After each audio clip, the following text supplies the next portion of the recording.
할렐루야. 오늘의 암송할 하나님의 말씀은 마태복음 28장 18절로 20절 말씀입니다. 마태복음 28장 18절로 20절 말씀.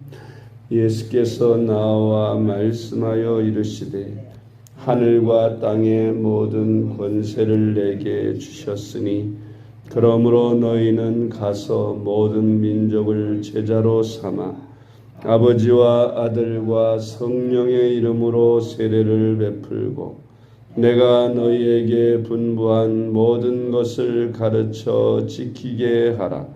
볼지어다 내가 세상 끝날까지 너희와 항상 함께 있으리라 하시니라. 아멘. 할렐루야. 잘 되고 있습니다. 아멘. 오늘은 주님의 제자가 되면이라는 제목으로 오늘의 말씀을 묵상합니다.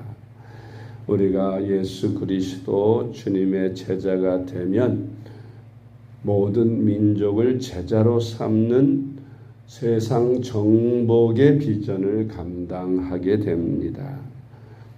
구체적으로 주님의 제자가 되면 어떤 일이 일어날까요?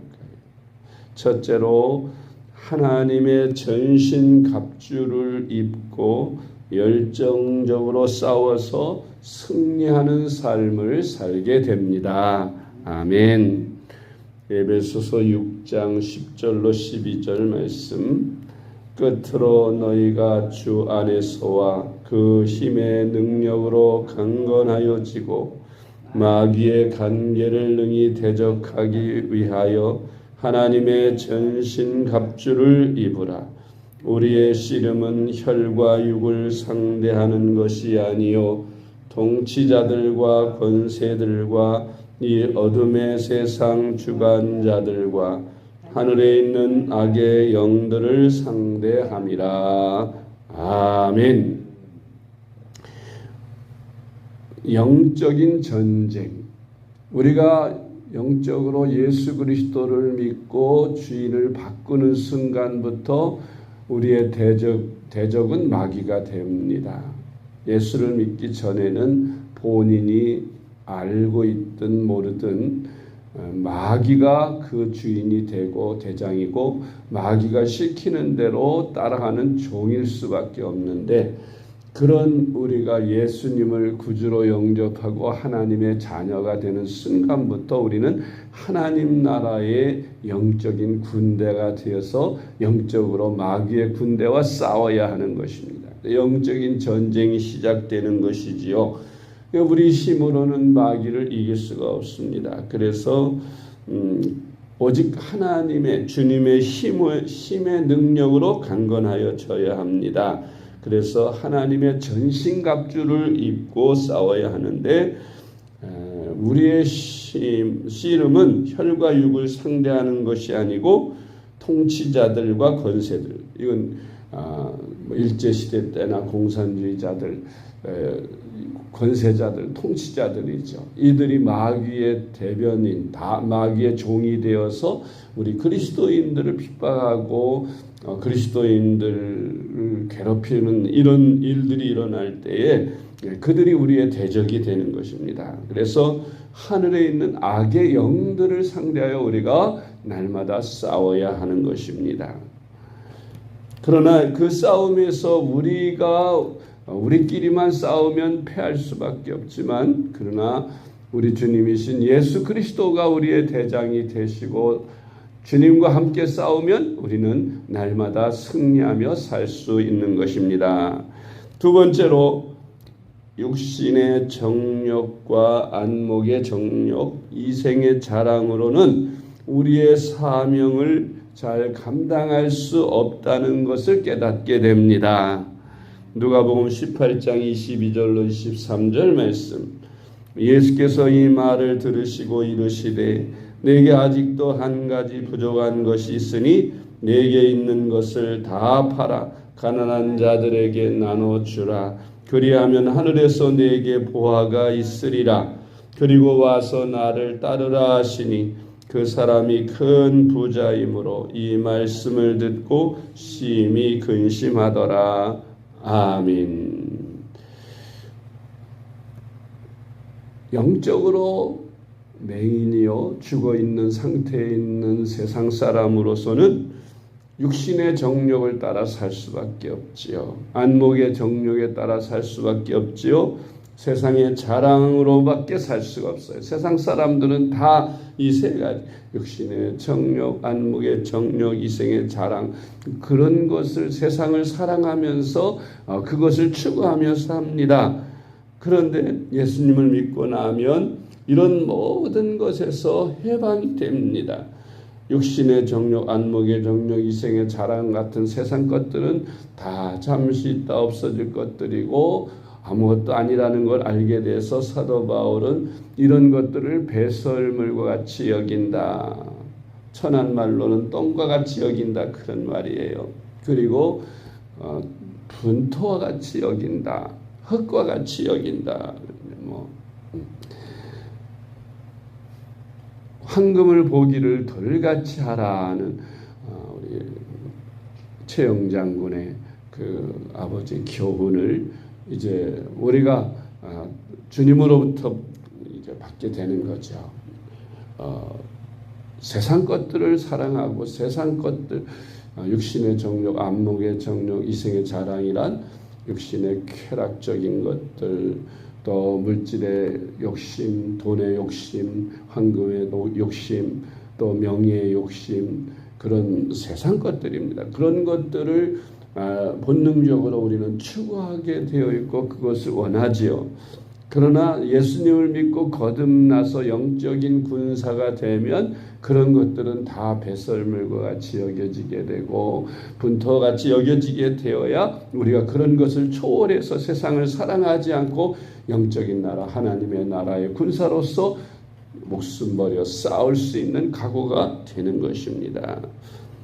그런데 오늘 누가복음 18장에 나와 있는 한 청년이 예수님 앞에 나왔어요.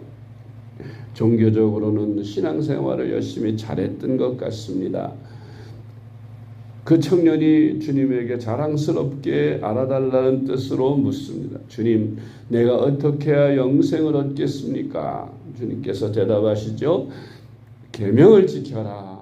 그랬더니 저는 어려서부터 계명을 잘 지켰습니다.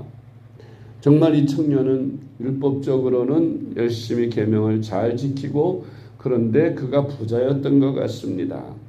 도둑질을 할 필요도 없고 또 돈이 있으니까 웬만한 거는 다 해결해서 그런 눈에 보이는 율법의 죄를 짓지 않고도 살 수 있었던 것 같아요. 그 자랑스럽게 나 같은 사람들은 죄를 짓지 않으니 천국에 갈 수 있지 않겠습니까? 하고 알아달라는 뜻으로 주님께 물었는데 이때 주님께서 이런 말씀을 하셔요. 오히려 내게 잘하였다. 오히려 내게 한 가지 부족한 것이 있는데 내 재산을 다 팔아서 가난한 자들에게 나눠주고 너는 나를 따르라. 하늘에서 보화가 있으리라. 이 말에 청년이 큰 충격을 받습니다. 주님을 따르려면 주님의 나라의 천국에 가려면 이 세상에서도 잘 먹고 잘 살고 부자로 살다가 또 죽어서도 천국 가고 싶은데 주님은 그렇게 허락을 하시지 않고 육신의 모든 것을 부를 포기하라는 거예요. 다 팔아 가난한 자들에게 나눠주고 주님을 따라서 영적인 것을 위해 살라는데 이 부자 청년이 그렇게 할 자신이 없었어요. 그래서 근심하면서 돌아갔다라고 말씀합니다. 여러분, 진짜 세상을 사랑하는 사람은 주님을 따를 수가 없습니다. 주님은 말씀하시길 한 종이 두 주인을 섬길 수 없다. 주님과 세상을 겸하여 섬길 수 없다고 했어요. 그 세상을 포기하든 주님을 포기하든 둘 중에 하나를 포기하고야 한쪽을 따를 수 있는 것이라는 겁니다.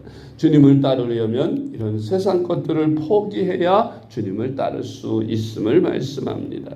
요한일서 2장 15절 말씀. 이 세상이나 세상에 있는 것들을 사랑하지 말라. 누구든지 세상을 사랑하면 아버지의 사랑이 그 안에 있지 아니하니. 아멘. 요한일서 2장 16절 말씀. 이는 세상에 있는 모든 것이 육신의 정욕과 안목의 정욕과 이생의 자랑이니 다 아버지께로부터 온 것이 아니요 세상으로부터 온 것이라. 아멘. 세 번째로 오직 성령의 능력으로만 가능하다는 것을 알게 됩니다. 아멘. 사람의 힘으로 애쓰고 힘쓰고 수고해도 결코 이룰 수 없는 것이고, 우리가 주님을 따르고 주님의 제자로 살아가려면 성령의 능력을 받아야만 우리가 그렇게 살 수 있다는 걸 깨닫게 되는 것입니다. 갈라디아서 5장 16절 말씀, 내가 이르노니 너희는 성령을 따라 행하라. 그리하면 육체의 욕심을 이루지 아니하리라. 아멘. 이 부자 청년이 성령을 받았다면 아마 기꺼이 포기하고 따랐을 거예요. 배와 그물을 버리고 예수님을 따랐던 다른 제자들처럼 이 청년도 주님의 제자가 될 수 있었겠죠. 그러나 그는 육신의 정욕을 버리지 못했습니다. 그래서 세상을 사랑하는 마음이 한쪽에 있기 때문에, 세상과 하나님 예수님을 겸하여 섬기려 했기 때문에 결국은 그는 주님을 포기할 수밖에 없었던 것입니다. 사도행전 1장 8절 말씀, 오직 성령이 너희에게 임하시면 너희가 권능을 받고 예루살렘과 온 유대와 사마리아와 땅끝까지 이르러 내 증인이 되리라 하시니라. 아멘. 성령을 받아야 육신의 것들은 다 분토와 같고 배설물과 같다고 여겨지게 돼. 그래야 그 세상 것을 사랑하지 않아야 세상을 추구하지 않겠습니까? 세상을 포기하지 않겠어요? 그런데 아직도 육신의 것들을 좋아하고 본능이 그대로 살아있는데 어떻게 그것을 포기하고 주님을 따를 수 있겠습니까? 그래서 성령을 받아서 성령의 능력이 세상 것들 그걸 비교할 수 없을 만큼 귀하고 존귀하다는 것을 깨닫게 되면 그 다음에는 버릴 수 있는 것이죠. 더 좋은, 주 예수보다도 귀한 것은 없네라는 신앙 고백이 나와야 주님의 제자로 따를 수 있고 순종할 수 있는 것입니다. 세상 것을 붙들고 주님을 따르려고 하면 결코 따를 수가 없다. 수영을 배울 때에 겁이 많은 사람들은 수영을 못 배운다는 거예요. 그저 자기를 포기하고 몸의 힘을 다 빼면, 그리고 상체를 엎드리고 하체를 들면 그러면 뜨는데 겁이 나서 내가 다리를 물에서 땅에서 떼면 물에 빠질 것 같은 생각이 들어서 무서워서 발을 자꾸 내리려고 하니까 몸이 뜨지를 않고 수영을 배울 수가 없는 이치와 같은, 세상을 포기해야 우리가 온전히 주님의 제자로 주님을 온전히 따를 수 있다는 것입니다. 사도행전 1장 8절, 오직 성령이 너희에게 임하시면 너희가 권능을 받고 예루살렘과 온 유대와 사마리아와 땅끝까지 이르러 내 증인이 되리라 하시니라. 아멘. 그래서 우리가 스승이신 예수님처럼 성령을 충만히 받게 되면 주님이 하셨던 세 가지 사역을 하게 됩니다. 주님께서 이 땅에 오셔서 공생의 기간 동안 하신 세 가지 사역이 무엇입니까? 첫째는 치유하는 것입니다. 병든 자들, 눈먼 소경, 문둥병자, 중풍병자, 안진뱅이 다 고치시는 치유의 사역을 하셨습니다. 두 번째로는 말씀을 가르치셨습니다. 제자들을 늘 말씀으로 가르치시고 사람들에게 복음을 선포하셨어요. 치유와 가르침과 복음 선포, 복음 전하는 일. 우리도 성령을 받으면 이와 같이 병든 자에게 손을 얹고 기도하면 병이 낫는 역사가 일어나고, 또 말씀을 다른 사람들에게 가르치게 되고 또 복음을 선포하게 됩니다. 이게 주님의 제자가 하는 일입니다. 주님께서 하신 일을 너희도 할 것이라고 했기 때문에 우리도 주님을 따르면서 이 세 가지 사역을 열심히 감당하는 것, 우리 힘으로는 안 되지만 성령을 받아서 충만해지면 누구나 다 할 수 있는 것임을 믿으시고 주님의 제자가 되기에 힘쓰시는 저와 여러분 되시길 주님의 이름으로 축복합니다. 기도하겠습니다. 하나님 아버지 감사합니다. 저희들로 하여금 이제 예수님을 믿게 하시고 또한 하나님의 자녀가 되게 하셨으니 한 걸음 더 나아가 주님의 참된 제자가 되게 하여 주시옵소서. 그래서 세계 비전을 이루는 주님의 종들이 되게 하시고 세상과 마귀와 자아와 싸워서 이기는 저희들이 되게 하여 주시옵소서. 오직 성령으로 충만하여 능력으로 승리하며 살아가는 저희들이 되게 하여 주시옵소서. 지난 반년 동안의 은혜를 감사하는 맥주 감사주일입니다. 하나님 아버지, 오늘 원근각체에 흩어져 있는 사랑하는 주의 자녀들이 다 주님 전에 기쁨으로 나와 지난 반년 동안에 우리에게 베푸신 은혜를 감사하게 하여 주시옵소서. 보릿고개가 있고 굶주리고 정말 한때에 끼니를 걱정하던 시절이 있었으나 하나님의 은혜와 복 가운데에 우리나라가 이제는 배불리 먹고 양식 걱정을 하지 않아도 되는 그런 축복을 받았는데 하나님 진심으로 하나님 앞에 감사하는 주일이 되게 하여 주시옵소서. 또한 남은 반년 동안도 하나님 은혜로 살도록 위에서 기도하는 귀한 주일이 되도록 하나님 역사하시고 오늘도 단에 세우셔서 주님 복음을 전하는 주의 종들에게 성령으로 충만케 하사 오늘 말씀을 듣고 우리 성도들이 하나님의 음성 가운데 순종하여 복을 받는 귀한 주일 되게 하여 주시옵소서. 사랑이 많으신 예수님의 이름으로 간절히 기도드리옵나이다. 아멘.